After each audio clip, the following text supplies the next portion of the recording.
বিদ্যুৎ উপকেন্দ্রে ভয়াবহ অগ্নিকাণ্ডের ফলে বিশ্বের পঞ্চম ব্যস্ততম হিথ্রো এয়ারপোর্টে বন্ধ করে দেওয়া হয়েছে বিমান চলাচল। বাতিল করা হয়েছে প্রায় ১৩০০ ফ্লাইট। ভোগান্তিতে পড়েছে প্রায় ২ লক্ষ যাত্রী।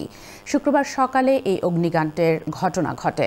এতে করে পুরো এয়ারপোর্টে বিদ্যুৎ সংযোগ বিচ্ছিন্ন হয়ে পড়ে।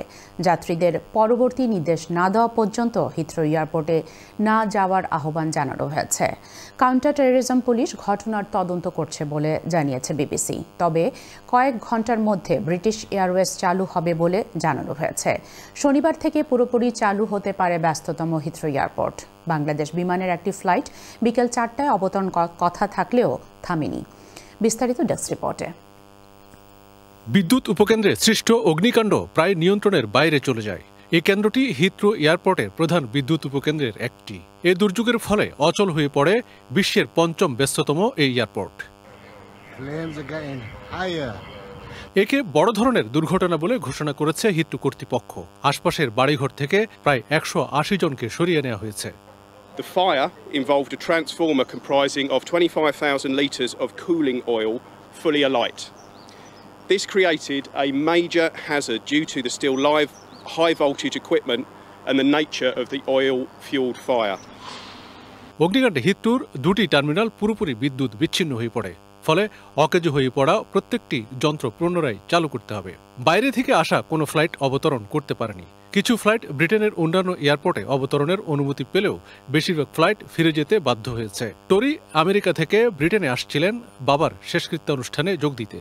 I went to the map, the world view map, and I saw that we'd done like a U-turn.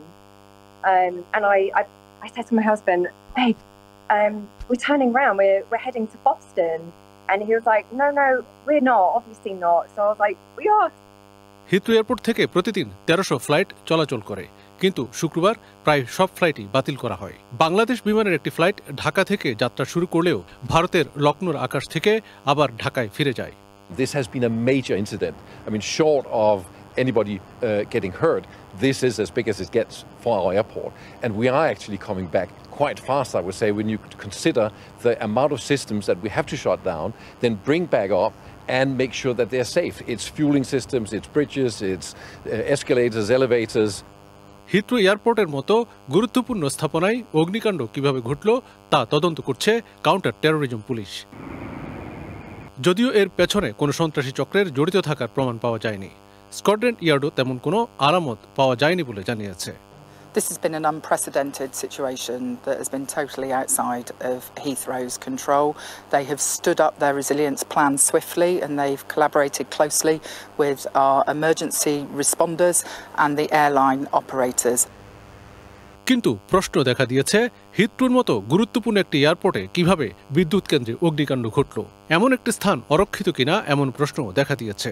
You could understand disruption and whilst you change over to alternate systems and so on. But such a complete failure over the period of a day, and who knows, the disruption may last longer, is a national embarrassment. It shouldn't have happened. National grid জানিয়েছে তারা বিদ্যুৎ সংযোগ পুনরায় চালুর বিষয়ে সমাধান খুঁজে পেয়েছে। ফলে কয়েক ঘন্টা পর কিংবা শনিবার থেকে চালু হতে পারে ফ্লাইট চলাচল। Milton Rahman, channel S news desk.